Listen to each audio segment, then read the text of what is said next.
Hello, Jessica Lahey, and thanks so much for being on the New Schools podcast. We're so happy to have you here today. Thank you so much for having me. It's always so much fun to get to talk about this stuff. Right, I agree. I can't wait to dive in here. So first question is, would you tell us what is your favorite thing about working with young learners? Oh, favorite thing. Well, I've taught every grade from 6 to 12, and I have to admit I do have some favorite sections in there, and definitely middle school. So like I love 6th, 7th, and 8th grade. When I was teaching in middle school, I was teaching a jam-packed schedule of Latin 6, 7, and 8, writing 7 and 8, English 7 and 8, and so it was just nuts.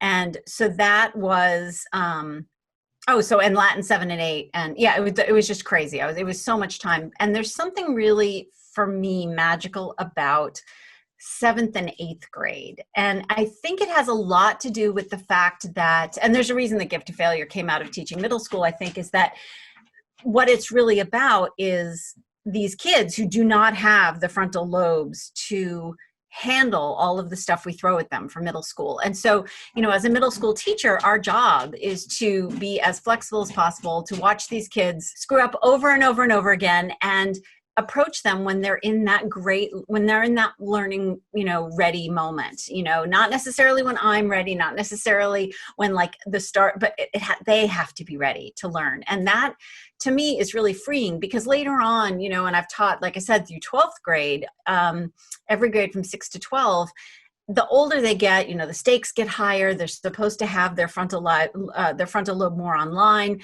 where our expectations go up for them. Whereas with middle school, there's this freedom in, look, this is like kids screwing up all over the place. And that's the vibe. That's the thing. That's the goal of middle school. And that's what makes it such an incredible experience for people who love that age group. And I totally get, there are times when I talk about how much I love teaching middle school, people are like, I'm sorry, what? Just like, the last 5 years of my teaching career were with kids who had, for the most part, failed out of regular school systems altogether, just not in terms of actual Fs, but in terms of just it wasn't working for them, and they had issues with substance abuse. So for me, those kids were really fun too, because there's this freedom to try lots of creative ways to make learning happen. I mean, it really comes down to, these kids who are in rehab and they don't want to be in rehab, and they really, really, really don't want to be required to go to school in rehab. So my job becomes all about engagement. There's really hardly anything else that I have to deal with. And so on a daily basis, I have to have like 12 possible lesson plans, see what people will engage with and what they won't, be a little bit more flexible, and realize that I have to, teach those kids right there in front of me in that moment, as opposed to some imaginary idea of who I had, who I thought might be in the classroom in front of me on a given day. And they're dealing with, when you take the drugs away, they're dealing with all the traumas they didn't want to have to deal with before. And so emotionally, they're completely fragile. And somehow that freedom to understand that it's going to be a mess, both in middle school and with those kids that I was teaching in the inpatient drug and alcohol rehab, there's something really appealing about that. And I guess that must come down to, it's crazy that I'm about to say this, because I never would have said this about myself, but you have to have a certain comfort with chaos, or comfort with flexibility, or comfort to like turn on a dime and say, this isn't working, let's do something else. And I really like that a lot. I like being kept on my toes by kids. And so I think the middle school and the sort of kids who don't fit anywhere else and are having a lot of issues, those kids really appeal to me for some reason. So nice. I'm getting two things are coming to me there, is like improvisational, yeah, and follow the child, like follow the. Oh yeah. Yeah, absolutely. What else are you doing?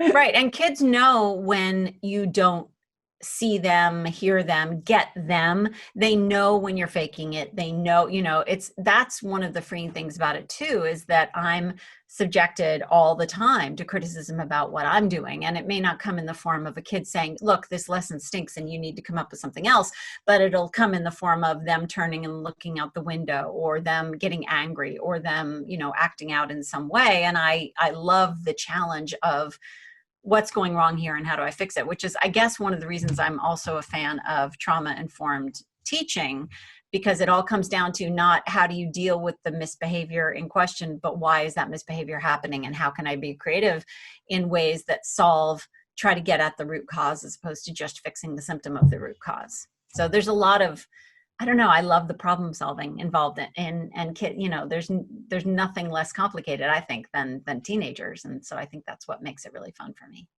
Yeah. Wow. I really relate to that. When I was a teacher in conventional school, I was a middle school science teacher, and I really loved that liminal age, and also felt there was a ton of freedom there. Yeah. And a ton of creativity that I think is usually really untapped nowadays. I think the one thing, when you said that thing about liminal, it also occurred to me that when people ask me what my least favorite kids to teach are within that range, I have to say there's something about the transition years that's really hard. Like ninth grade is my particular least favorite year to teach, I guess, out of all of them. Mainly because ninth grade, there's so many high schools sort of set them up in such a way that the classes don't tend to be as challenging for them, or they're not differentiated quite enough. Everyone's just kind of get to know each other, and they're afraid. I mean, really, freshmen are kind of like, deer in headlights in terms of social stuff. And so for that reason, I think ninth graders, it's just a really tough year to teach. And people who do it really well, I have so much respect for them. But for me anyway, it's just, there's enough fear going on that it sort of interrupts the process. So. Yeah, I can see that. So you wrote an amazing book called The Gift of Failure. And I think it's a very courageous book, because it's actually asking parents, educators to do something that feels radically different and feels risky, given the context of parenting in this age. So will you tell us a little bit about your book, and also about like what happened to get you to that point of writing it? Yeah. So I was teaching middle school at the time. I was increasingly frustrated with the parents of my students, because those learning moments that I was telling you about, the kid who hasn't been bringing his homework to school, or hasn't, he's just really discombobulated and things aren't going well. He's not really using his plan book right. And then I'm waiting for just the right learning moment to happen. And then often what would happen is the parent would sort of swan in and solve the problem for the kid. And that takes away the learning moment for me, whether it's, the parent delivering the lost homework, or the parent delivering the cleats that the kid forgot to bring to school, that kind of thing. So, every time the parent rescues, that learning opportunity is lost. And it was making me so angry, which, as a teacher, one of the worst places I can be is angry at the parents of my students, because the better the homeschool relationship, the more learning happens. The other issue is, I like to joke, I was on a really high horse about it too, because I was doing the exact same thing to my own kids, just not recognizing that I was doing it. I had like this barrier between my teacher brain and my parent brain, and the things that I was doing that were working so well with my students at school, I wasn't doing with my own kids. And so for me, it came out of that sort of frustration with the parents. And then, but the problem is I was writing, I was blogging at that point. I hadn't been published anywhere big, I don't think. I was blogging as a teacher, which is great. It's a really great exercise for sort of breaking down what you do and figuring out what works and what doesn't work. And I love reading other teachers' blog posts about what they do and what works and what doesn't work. And I wrote, this study came out about the effect of helicopter parenting on motivation and learning and what it was doing to schools. And it came out of Australia. And so all of a sudden I was able to talk about the stuff that I was frustrated about without actually talking about the parents of my own students, which, is really helpful. What was funny though, is when the article, so I wrote the article, and instead of just, posting it to my blog, I submitted it to the Atlantic. And that was actually my first piece that ever ran in the Atlantic. And that piece went viral. And then that piece actually went on to become the genesis of The Gift of Failure. So it really came out of wanting something better for my students, realizing I was falling short for my own kids and wanting to do better for my own kids, starting to recognize with the research around motivation and the research around learning and how so-called helicopter parenting, or whatever it is you want to call it, whether it's directive or controlling parenting, how that affects kids' learning. All that research started to come together, and I realized, oh, this all fits together in a package that looks a heck of a lot like a book. So yeah, that's sort of how the genesis of that story happened. And I was teaching middle school, for 6 years during that period, and sort of had a lot of personal anecdotes to build on. But I also knew a lot of teachers at that point. So all of a sudden teachers are coming to me with all these stories. So it was great. I got to interview just many, many, many teachers all the way from K to 12, and a lot of college professors as well. So it was a incredible eye-opening. My parenting changed, my teaching changed a ton based on the research from the book. So I hope that I'm a better parent and teacher for it. But who knows? I don't know. My kids are in the other room. We'll see what they say, I suppose. Right. So, okay. So let's say you're a parent listening and you're like, okay, wait a minute. Like, what are the red flags about my parenting that I might need to take a look at? Or what are the red flags about my teaching if I'm an educator that I might need to take a look at?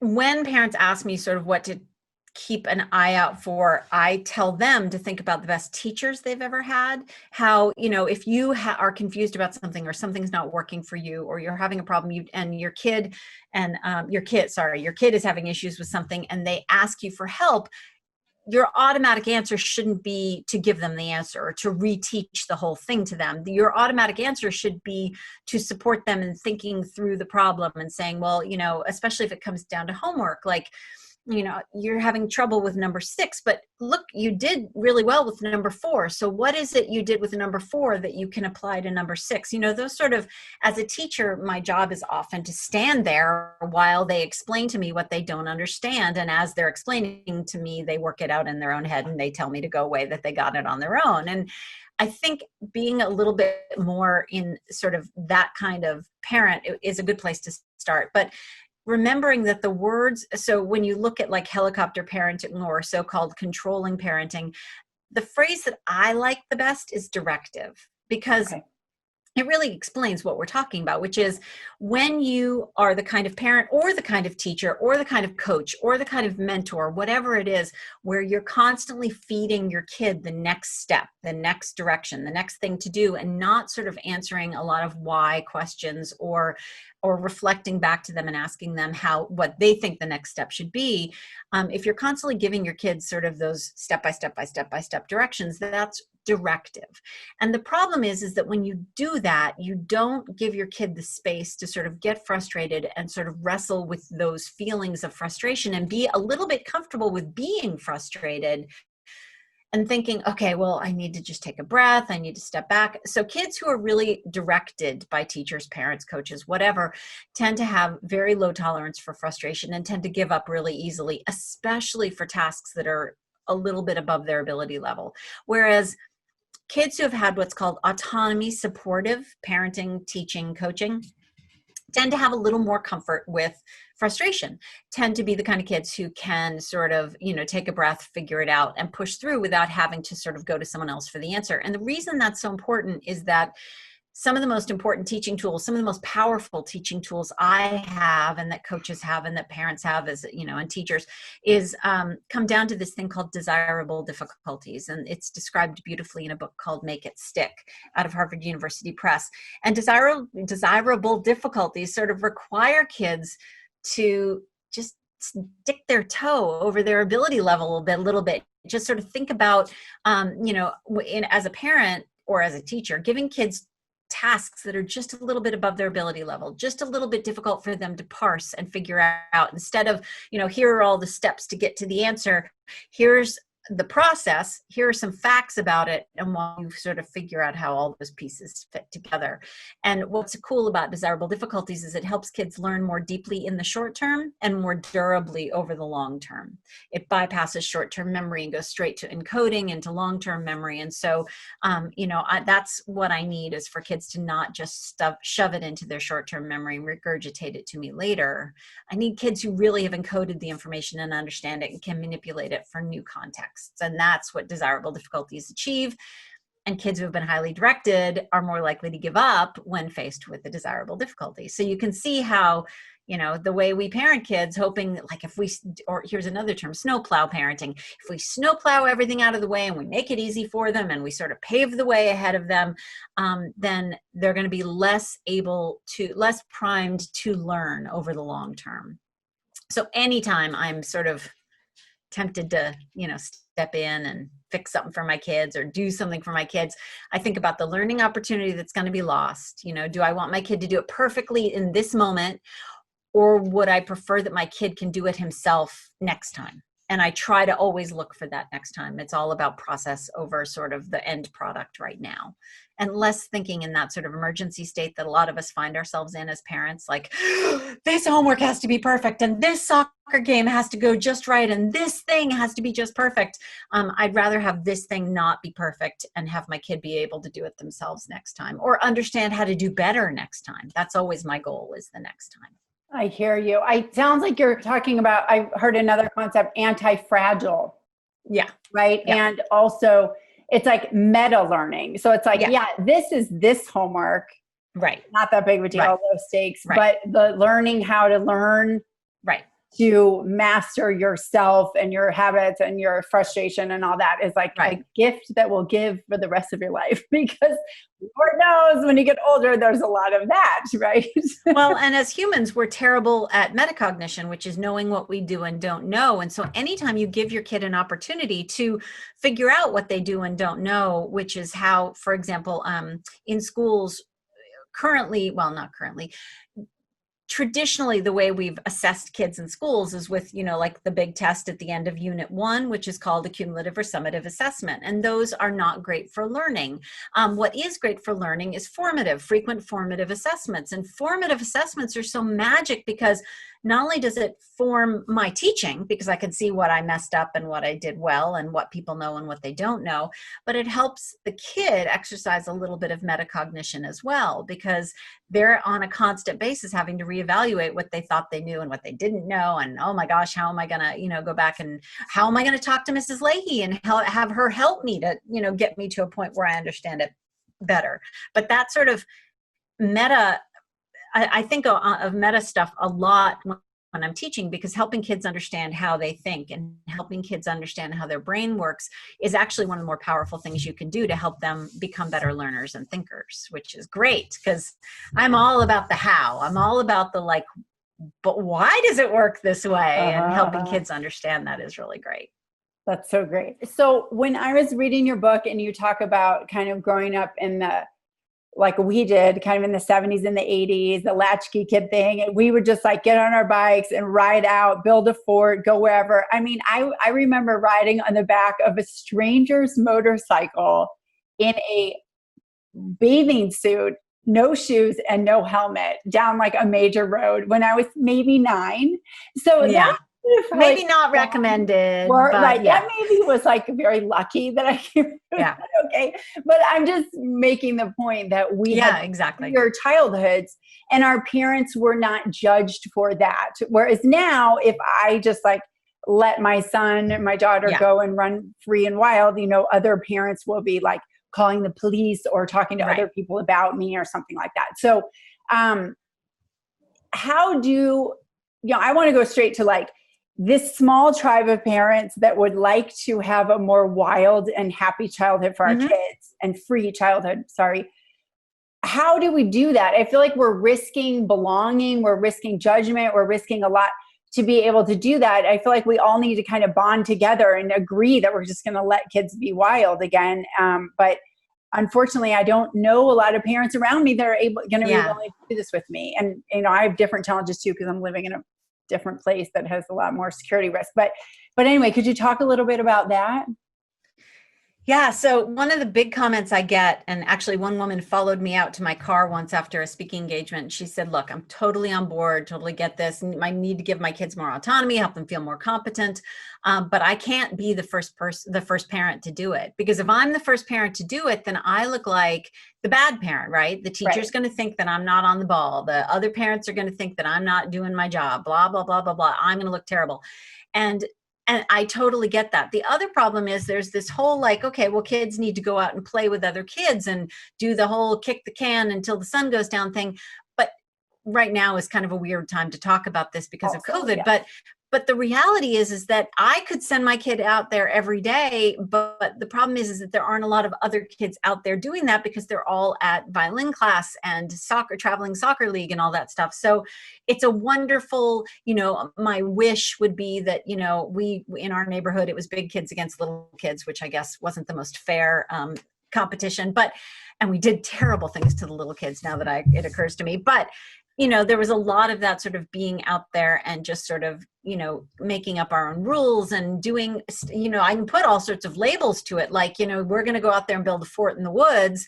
We have to exercise things like self-directed executive function and planning and goal setting and all that stuff that helps kids sort of take charge of tasks and plan them out. And it gives you all kinds of practice for things that we'll need later. But that rosy glow childhood thing doesn't really exist for a lot of kids anymore. And so my saying that we should be doing this is, you know, is a little disingenuous. So in the context of trying to understand, so I do a lot of helping parents understand, you know, a lot of their fears. I write a lot. I've written in the past quite a bit about sort of how we calculate risk and our fears and how that can be really off base. I've written about that for the Washington Post. For example, I was at a school recently where the number one fear was that their kids were going to be stolen and sex trafficked. And yet at that school, and it just so happens that at that school, they had a policy that said that kids couldn't be gay, that they were not accepting of LGBTQ kids. Well, the biggest risk factor for sex trafficking for kids is to be rejected by your parents and to be rejected by your community. And so it was a really weird situation to be in, where I'm trying to explain to them that, you know, you may be really worried about your kids being sex trafficked, but let me explain to you why, you know, telling them to put on their seatbelt, being accepting of your kid, making sure that you don't have prescription medications in your medicine cabinet just lying around, that those things are a much bigger risk to your kid than the sex trafficking threat. Not that that's not a threat for some kids, but let's put things into a perspective and understand that we tend to react with great fear to things that are emotionally provocative. And anyway, so helping parents mitigate their fear. Speaking of free range kids, Lenore Skenazy, who wrote Free Range Kids, now has a website that's just wonderful, an organization called Let Grow. And Let Grow, on Let Grow and on what used to be Free Range Kids, she had a page. If you Google free range kids and reassuring crime statistics, you'll come up on a page that really it's a great thing to be able to point parents to say, look, it hasn't been safer to be a kid in decades and decades. And so some of these worries you have, maybe you can just sort of chill. And, you know, it's easy to say that, but these things feel real and they feel scary because the media just want to scare the bejesus out of us at every turn. And so, you know, it's really, you have to push a little bit, you have to push back. You have to stop listening to the people who are trying to rile us up. And the problem is often the people who are trying to rile us up are other parents. And so for me, you know, and I wrote a piece about this for The Atlantic called Why Back to School Night Made Me Feel Like a Bad Parent, because I got to back to school night feeling pretty good, feeling pretty great. And I was nearly hyperventilating by the time everyone stopped talking about like the tutoring and the traveling cello and the traveling soccer and all these things. Whereas, you know, I knew going into it that everything was cool and things were going pretty well. And yet I started to doubt myself because of this very contagious pressured parents phenomenon thing that Wendy Grolnick writes about really articulately in her book, anxious parents, pressured kids, or pressured parents, anxious kids. So yeah, we do it to each other, and we need to just knock it the heck off. So find parents who think the same way you do, and seek some solace and some support in those parents. When my friends' kids, our kids are all applying to college at the same time. And so we jokingly say that we're allowed to smack each other across the face if we start to freak out. And little things like saying, the one thing I realized is that when my older kid applied to college was that one small thing I could do to show him that this was not about me, that I was not going to be taking my sort of parenting report card based on where he ended up going to college, was I said, look, sweetie, this is a really personal decision for you. And the one thing I will not do is put a sticker on the back of my car. This is the college you end up going to is, I don't get bragging rights in the grocery store parking lot because of your educational choices. So that was our small symbolic act to say, you're yourself, you're your own person over here. I'm the parent. I'm not going to be looking to you to be like my parenting report card. And having friends that support you in that same sort of thinking, that's been invaluable. And I have two close friends who really were constantly supporting each other in that kind of thinking. Wow, I love that. I think that's a great test case. Like, how do you feel about the sticker on the back of the car, that parents can think about that? Does that represent a grade for your parenting? Or are you like, I love you, it's your journey. Right. Me, I'm agnostic. I don't care where you go to college, or if you want to be a clown, like we say at Acton. Right. I don't care if you want to be a clown. Right. Just go and be the best clown that you can be. Yeah. Like we're agnostic as to how they turn out. Well, and that may be someone else's thing. Just for me, that was the one thing. And actually, that one of the other parents I'm talking about is KJ Dell'Antonia, who wrote this wonderful book called How to Be a Happier Parent. Nice. And How to Be a Happier Parent is essentially, she asked parents what they thought was really going well with their parenting and what was really going poorly with their parenting. And then she took the 6 topics that sort of people complained about the most, like mornings, homework, dinner, chores, sports, I can't remember what else.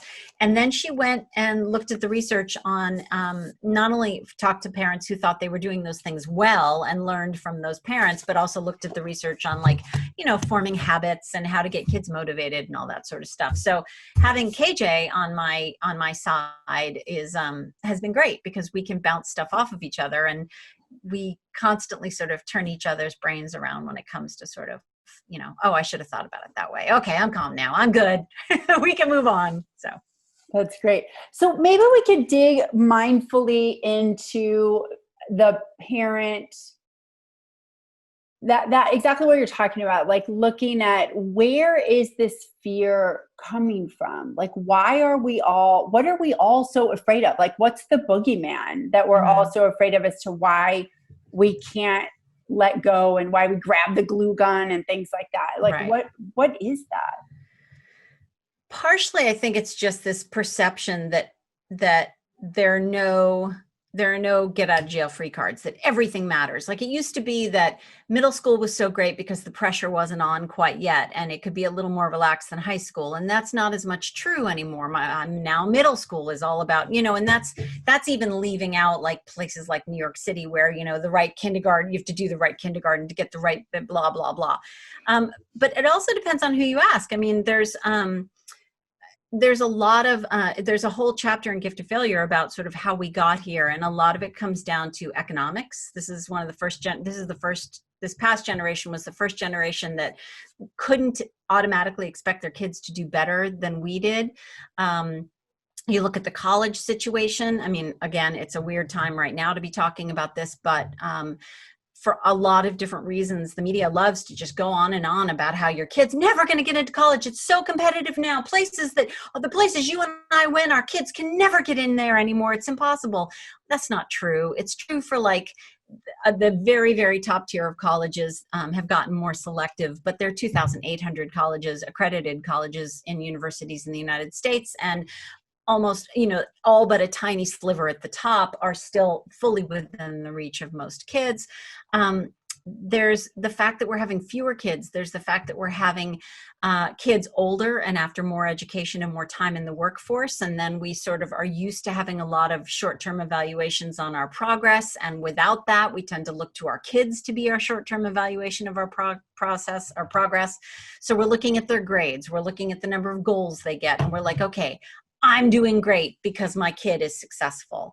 And I can't even imagine my parents judging their own worth as human beings based on, I know they're proud of me, but like during high school, they never picked my classes for me. I checked in with them about grades and stuff like that, but it was never about, oh, I can't be seen with my friends talking, if you get a C in chemistry. That was just sort of not a part of the mix. And it very much is now. It's, people looking to their kids to be their report card for their parenting is very much a reality for parents now. Wow, that's so interesting. So it's right. It's like we're judging our own progress based on what our children are doing, which is kind of not really fair to them. And oh my gosh, it's so unfair to them. It's so unfair to them. And it leads us to disempower them constantly. Yes. To try to like up our marks. Right. Right. Well, actually, not only that, selfish in the end. Absolutely. We're co-opting their successes as evidence of our successes. And so all of a sudden we take ownership of something that should be all theirs. Right. And, there have been moments, in my kids' lives where I realized, wow, they're taking my ability to co-opt it away from me on purpose. My kid screwed something up once and it was really kind of complicated, but he screwed something up and it was going to mess up his summer job. It had to do with an accreditation he needed for something. And so he didn't tell me about it. It was a big deal at the time. He didn't tell me about it and he figured it out by himself and solved it on his own and came to me after the fact and said, by the way, 2 weeks ago, I really screwed this thing up, but I didn't tell you about it at the time because I really wanted to be the one to fix it because it was my fault. And that moment for me, seeing my kid so proud of himself for the way he handled it all on his own and realizing the reason he didn't tell me is because he really wanted to be able to handle it on his own without my interference. That was a huge moment of, okay, this kid's going to be okay because he doesn't need me to fix things for him. And I would have been all over it. And I don't know that I would have been any more successful than he was, but I certainly would have worked really hard at it and taken all of his sense of pride away. Yeah. Oh, that's a great story. So, what would you say to parents looking for a school environment that is kind of more related to what you're talking about, that believes in the gifts of failure, that believes in growth mindset? What are the kind of aspects that parents should look for in a school? I was really careful not to attach a particular educational theory to the book. I will say that I particularly love speaking in Montessori schools. It's preaching to the choir. I got to speak at the big, huge International Montessori conference in San Diego a couple of years ago, and it's a whole bunch of people who totally get why it's so important for kids to be more self-directed. And so I think that's a really important part of it. If you're looking at an educational environment, in fact, we just had to do this. So we just moved 2 years ago from New Hampshire to Vermont, and we had to move pretty quickly, but we also knew that there were a range of educational choices available to us because our son was transitioning from middle school to high school. So we were sort of looking at the schools, and I've been an education journalist for a long time. So my big questions were, what does your grading system look like? I wasn't particularly interested in A through F grading, which is a problem because that's what most people do at this point. I also was really interested in schools that did more formative assessments and fewer cumulative or summative assessments. I was really interested in a place that would give kids it would really scaffold well. So giving freshmen more support and then really sort of taking that scaffolding away as they went on.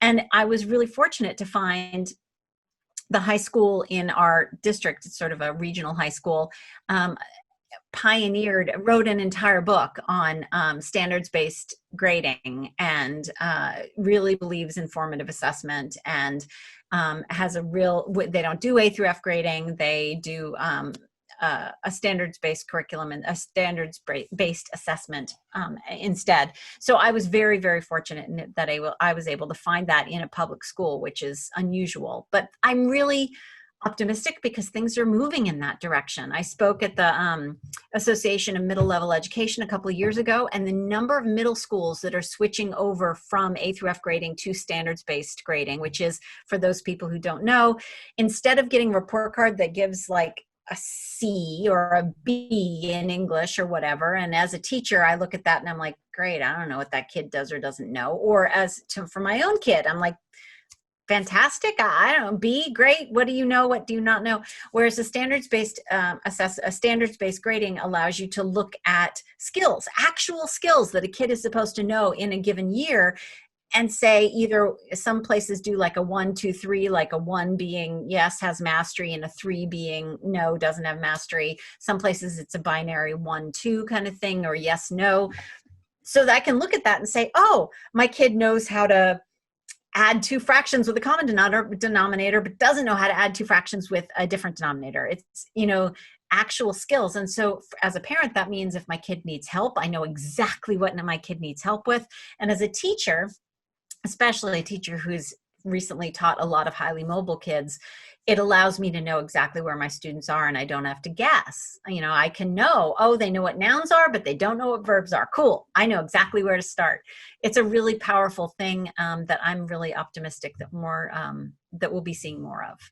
Great. It sounds like it has a lot more granular level of detail so that you can really assess someone's progress and what they know, and a lot.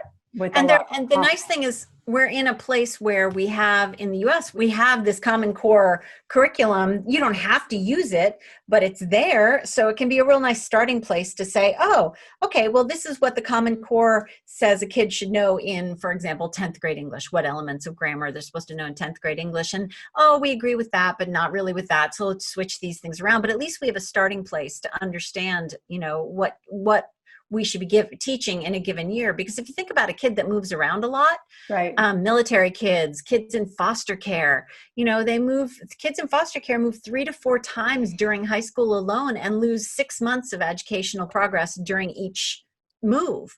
So if we could have, eliminate the repetition and sort of know where kids are all the time, I mean, that's what makes for a great teacher, is teaching the kids in front of you instead of the kids you sort of wish you had in a given classroom. Mm-hmm, mm-hmm. And how about self-directed education? How do you just tell us more about what's your take on that? I look for things like, for example, we know that lecturing is a terrible way to teach. That yes, if you have to do chemistry 101 in college, that sometimes that's the best way to, not the best way, but the only way to really accommodate that many students at one time. But the reason that so many colleges and universities are moving away from lecture-based teaching and towards small group teaching is that we know it works better. We know that more peer-to-peer teaching, more kids sort of being able to assimilate the information in their own time and then apply it to things tends to work better. So looking for, how do you teach? Do you just sort of stand there up at the front of the room and download the contents of your brain to the kids? Or are you giving them opportunities to take ideas or projects and go out there? And, while you don't have to go all in either. If you've ever watched the documentary Most Likely to Succeed, that High Tech High is all project-based learning. And the problem is that you can't have one teacher wanting to do that in isolation. If you're going to create a school where, and I love project-based learning, I think it's fantastic. At the same time, though, it works at High Tech High because everyone's trained in that. Everyone knows how to do it. Everyone's on the same page. But at a lot of high schools, you could have one teacher doing a lot of lecturing, another teacher doing a lot of project stuff, another teacher doing, a mixture of the two. And it really helps if you're in a place where you have a cohesive sort of philosophy about what works for teaching and what doesn't. And you're actually using evidence-based practices as opposed to, oh, well, this is how I was taught, so it must be fine kind of thing, because that doesn't work for everyone. And certainly we know lecturing does not work for most kids or for most people in general. Right. I heard a statistic that after like 14 minutes of listening to a lecture, your brain is actually less active than when you're asleep. Mm-hmm. Yeah. Yeah. That's how we Well, and what's so funny everything. about that is, you know, you can do just this.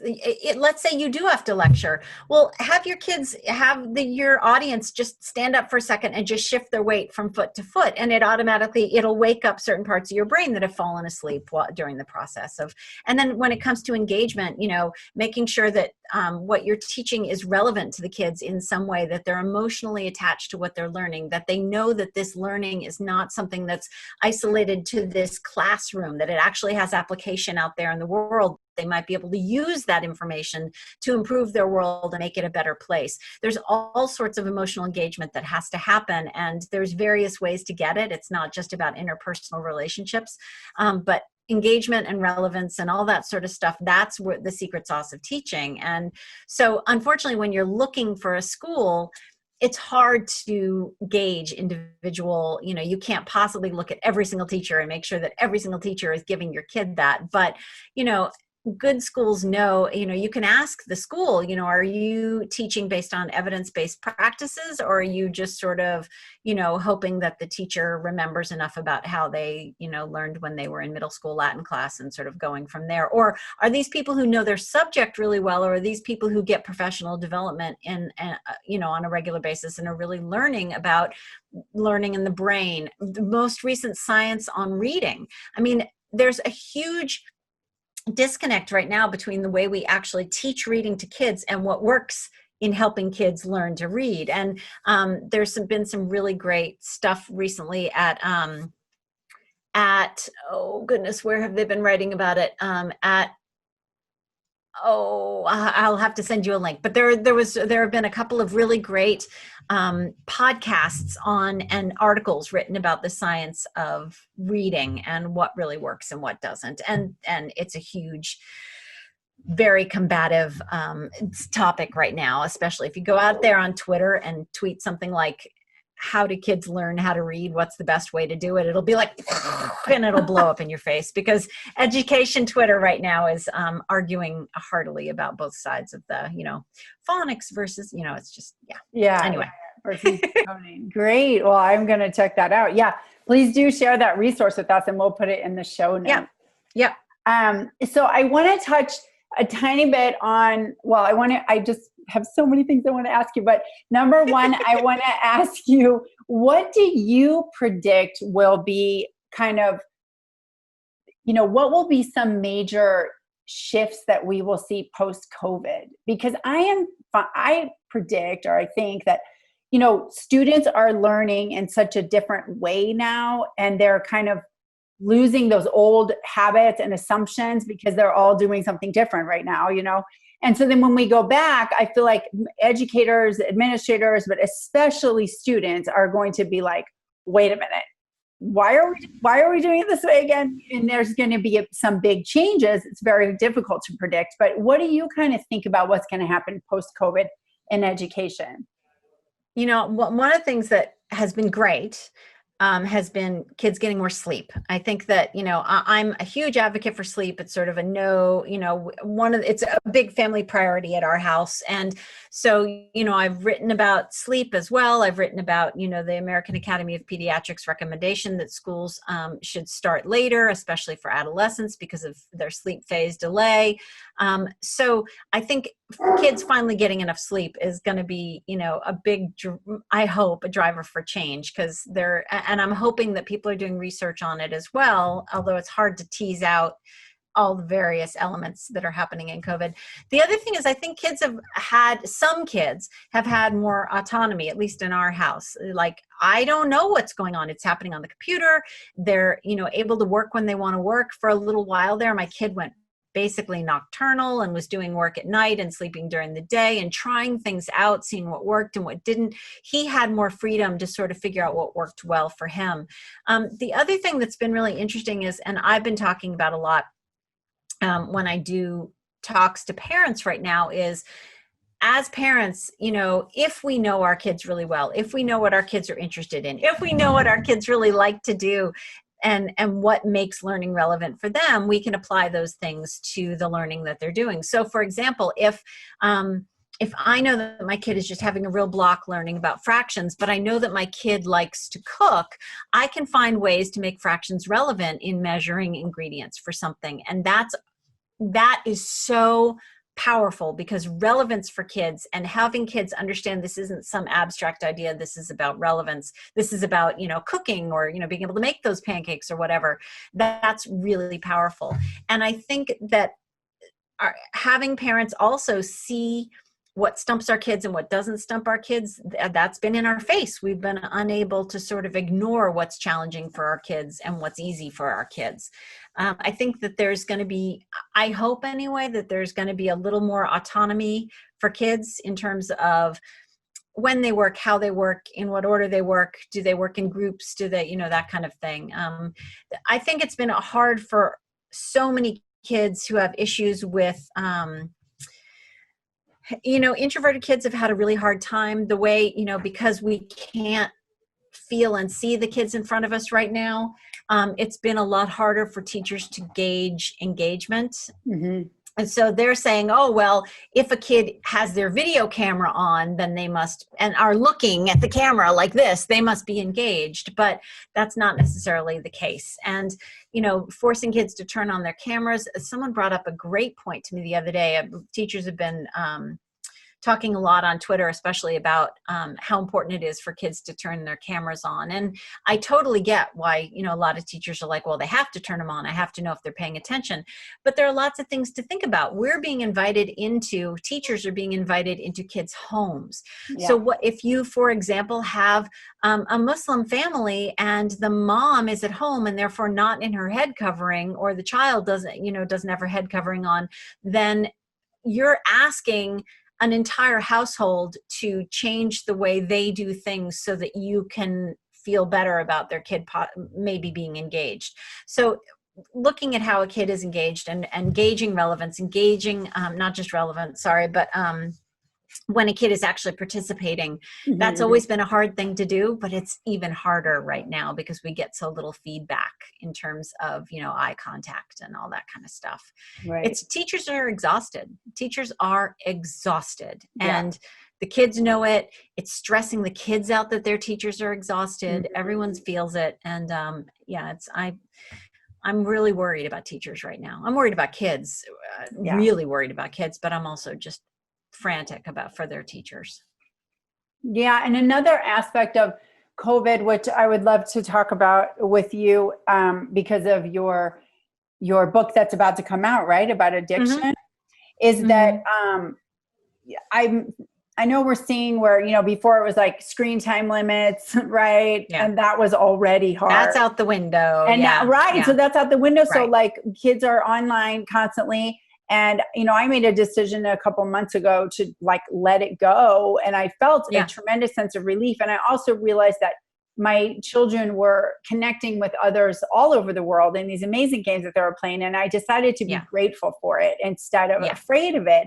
Yeah. I'm still a little afraid because I do notice that it's like, my son doesn't want to do anything but that. And so I'm wondering, like, is this just COVID, or am I enabling an addiction, to like serotonin levels that are being kicked up for that? So like, talk to me, how worried should parents be right now? So first of all, the book that everyone should read, frankly, is Devorah Heitner's Screenwise. And Devorah founded a group called Raising Digital Natives, and she's fantastic. And she's really helped me think about screen time.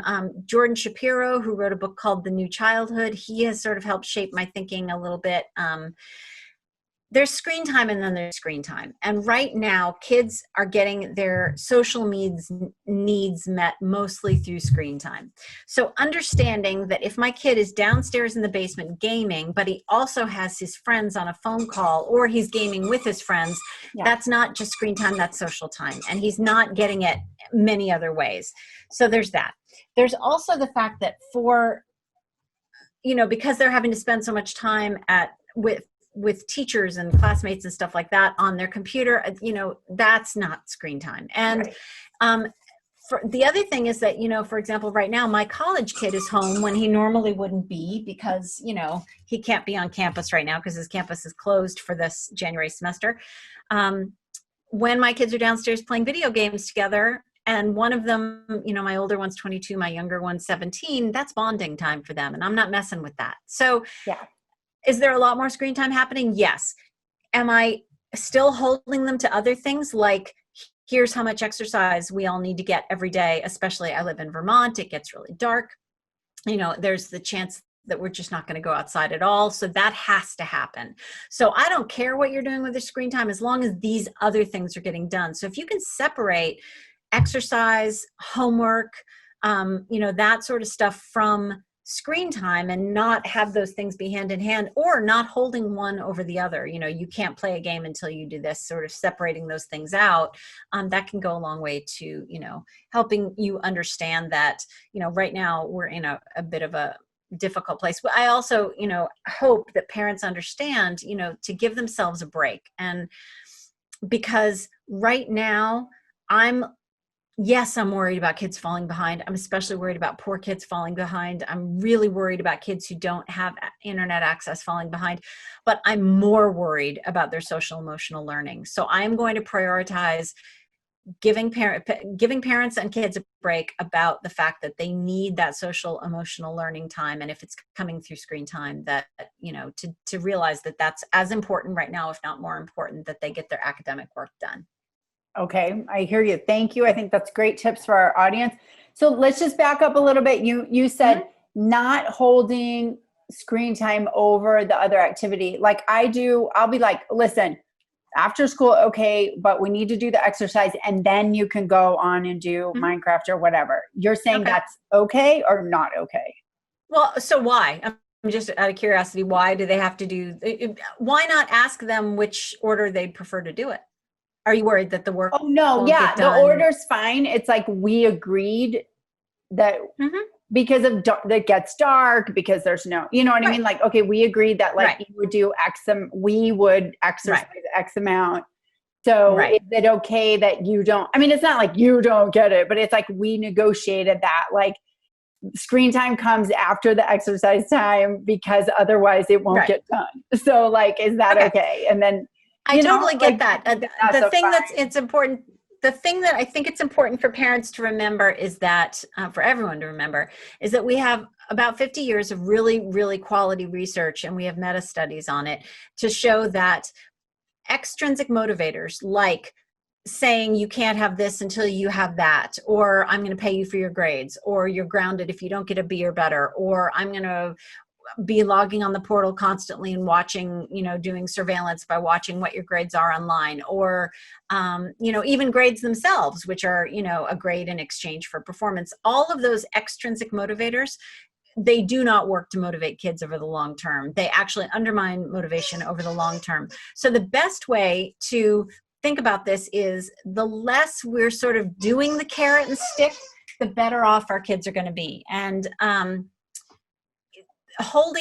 it's sort of like if you were to say, sweetie, if you get an A in math in starting, now in September, you can in December have a new iPhone. Well, you're asking kids to do something that, especially younger kids, that their frontal lobes just can't handle, which is to hold this long-term exchange, goods in exchange for performance. There's so many reasons that it doesn't work. But the reality is that when we use extrinsic motivators of any kind, control, an exchange of love, and, saying, giving our kids lots of praise and loving them more when they get high grades versus when they get low grades, all of those things actually undermine their motivation. They do not promote motivation. They actually undermine motivation. And they're tricky because they work in the short term. So, feel free to use it as a one-off, that kind of thing. Or if your rule is, you have to do the exercise before you do the screen time because the sun is going to go down at 4:00 in the afternoon or 3:30 in the afternoon. And so it just makes sense that way. That makes sense to me. But more often than not, I'm going to try to err on the side of not saying, if you do this thing I want you to do, I'll give you this, because over the long term, it's going to backfire. It's not going to work. It's going to undermine their motivation. What's a better way? So overall, the better way, and this is really what's at the heart of gift to failure, is to try to build their intrinsic motivation to want to do the thing for the sake of the thing itself, which sounds like some Pollyanna crazy talk. But the way you get that is by giving them three things. First, autonomy. So, so for example, if you say, look, your job right now is to get your homework done, to show up for your classes and get your homework done. The details of that, as much as is developmentally possible, developmentally appropriate, is to leave the details to them. Or talk to them about the details. Sweetie, I've always, for example, like coming home from school, and if you were to say to your kids, which I did one time, I said, in your perfect homework day, what would your perfect homework day look like? And you can't say there isn't any. Right. What would it look like? And one kid said, I would want to come home and run around outside and play because I've just had to sit still at school all day long, or I've had to sit in front of a Zoom computer all day long. I can't just go straight to the homework. And we need to understand also that self-control is a limited quantity. It's not like we have unlimited self-control when it comes to kids. There are really good studies on that. And then my other kid, willpower is like a limited resource. Absolutely. And then my other kid said, well, no, I want to get my homework done right away because then I want to be able to be free from that mentally and be able to do stuff that I enjoy. And I wouldn't have known that they had two very different approaches to it. And if I had just shoehorned them both into the same approach, one kid is going to be, miffed all the time and less motivated to do his work. So giving kids a little more autonomy, letting them control the details, giving really clear expectations, talking about really clear consequences, and then letting them have some control over the details. That's autonomy. Number two is competence, helping kids feel more competent and not just confident, like not saying, constantly, oh, but you're so smart, you're so talented, you're so gifted, it'll all be great because you'll be blah, blah, this very empty sort of optimism thing. But helping kids, get through something, letting them screw up, letting them try again, supporting them through that learning process. So autonomy, competence, and then connection. And for parents, it's super simple. It's loving the kid you had, not the kid you wish you had, and not just loving them based on their performance. And that connection of knowing that you're there for them no matter what, that what you care about is the learning, and what you understand about this learning process is that it's a long-term thing, that it's not like this homework assignment, it's a long-term thing. So if this goes wrong, what are we going to do differently next time? What are we going to change so that something goes differently next time, whether it's better or worse? And those three things are what really do prime us for having intrinsic motivation to do whatever it is we need to do. And being more controlling of kids has the opposite effect. It undermines their motivation to want to do the things that we're trying to get them to do. Okay, thank you so much. So about addiction and screen time currently during COVID, it sounds like you're saying that screen time is like a coping skill in many ways, like social, emotional, like you said, screen time, not all screen time is equal. And so you feel that after COVID, once normal sports, normal socialization and all that stuff is reinstated, that children will be, it's like that addiction study, the Rat Park addiction study. Rat Park, yeah. So it's exactly. Now that they have Rat Park again, they'll be like, take me to Rat Park where I can connect and be social and be outside and be in the sun and all that. And then, and then that addiction problem will take care of itself because they will have options to choose from that are more attractive than Minecraft. Well, and for those who don't know about Rat Park, I mean, essentially, rats with nothing to do in these boring cages. For a long time, we thought that rats will always choose the cocaine solution or the sugar solution or whatever over the water.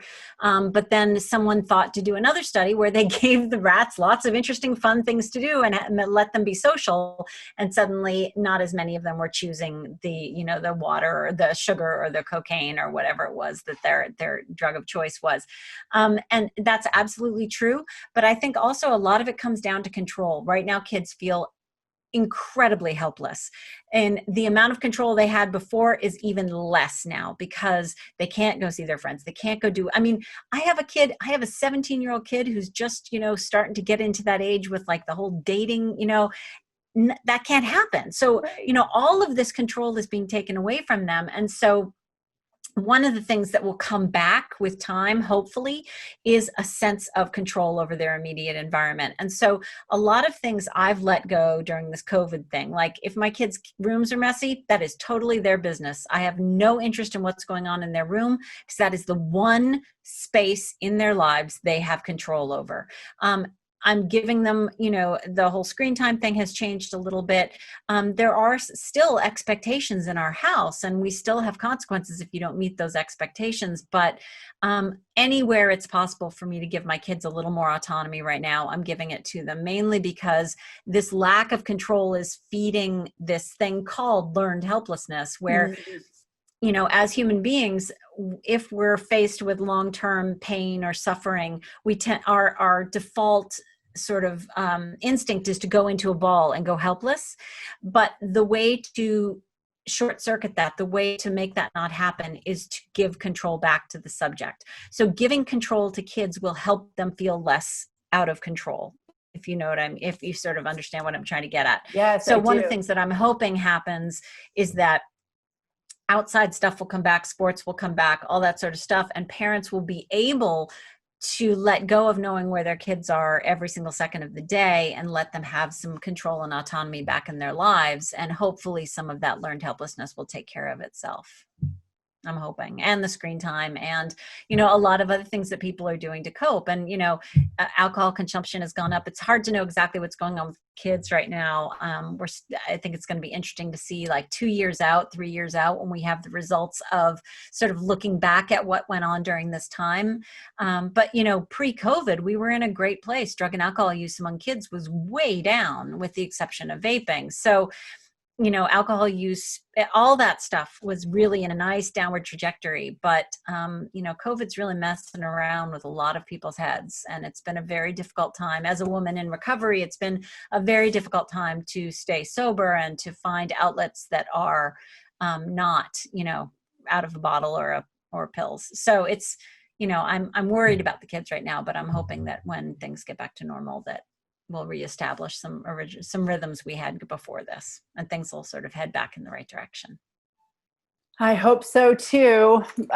Thank you. That's You're so welcome. Yeah, this has been great. Ever since I heard your midlife mixtape interview, I really was like hoping to be able to talk to you. So this is really kind of a peak experience and a dream come true. So I'm really well. I do have one or two other books I wanted to recommend, just that would also be helpful.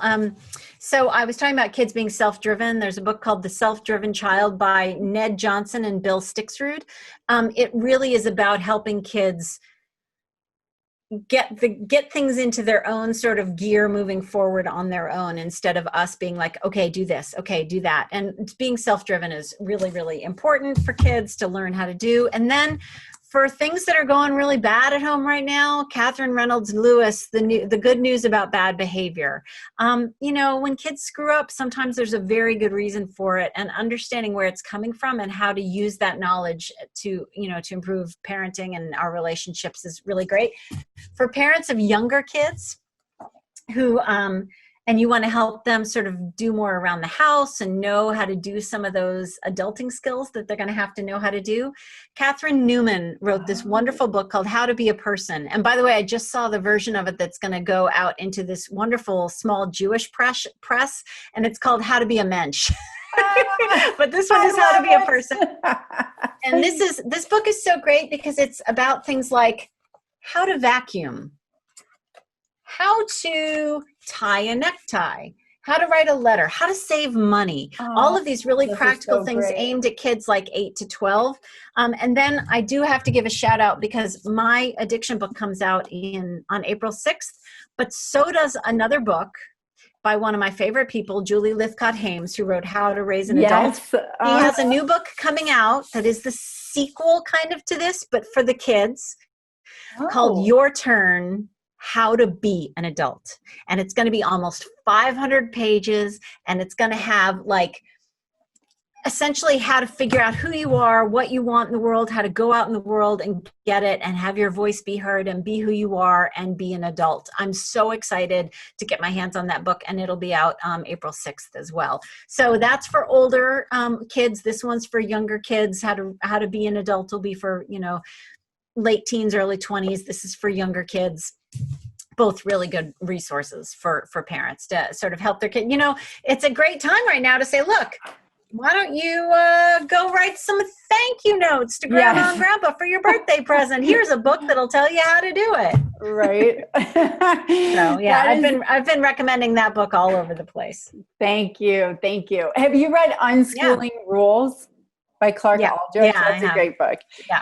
And then this one is The Courage to Grow by Laura Sandiford. Yep. This is all about the action way. And so that's a great book. Have you had a chance to read that? Because I would love to send it to you. I would love to read it. I have not read it yet. All right. I would love to read it though.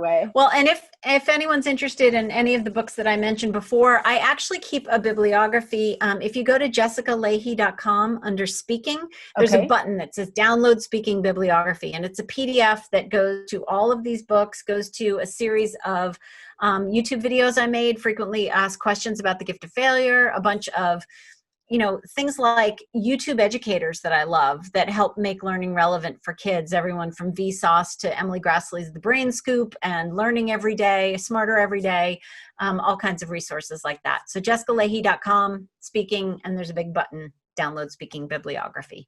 Fantastic. I'm going to send that out to the parents at my school. I'm sure they'll be really grateful to get that. And I'll email it to you so you have it. Okay, you're the best.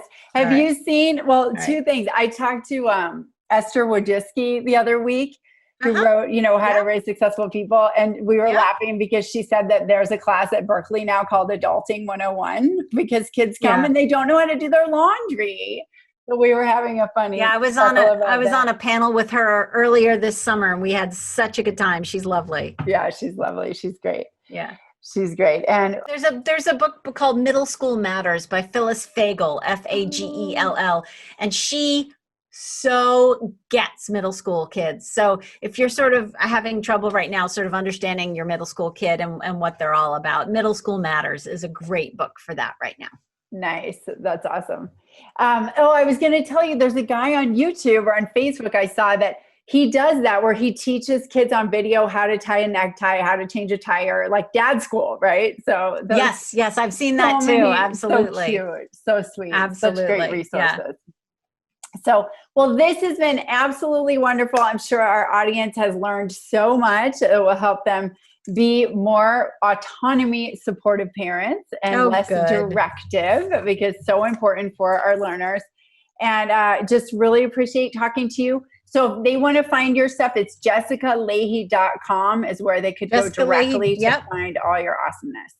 They can find everything there. I'm on Twitter a lot because as a profession, teachers are they're some of the biggest users of Twitter. So I'm over on Twitter a lot. And education Twitter is a pretty fantastic place, I have to say. Cool. I'm going to follow you on Twitter right when we get off this call. And excellent. So great. Well, this has been awesome. And I hope you have a great rest of your day. Thank you so much for having me. It's been really fun. Great. All right. Thanks. All right. Take care, Jessica. Bye.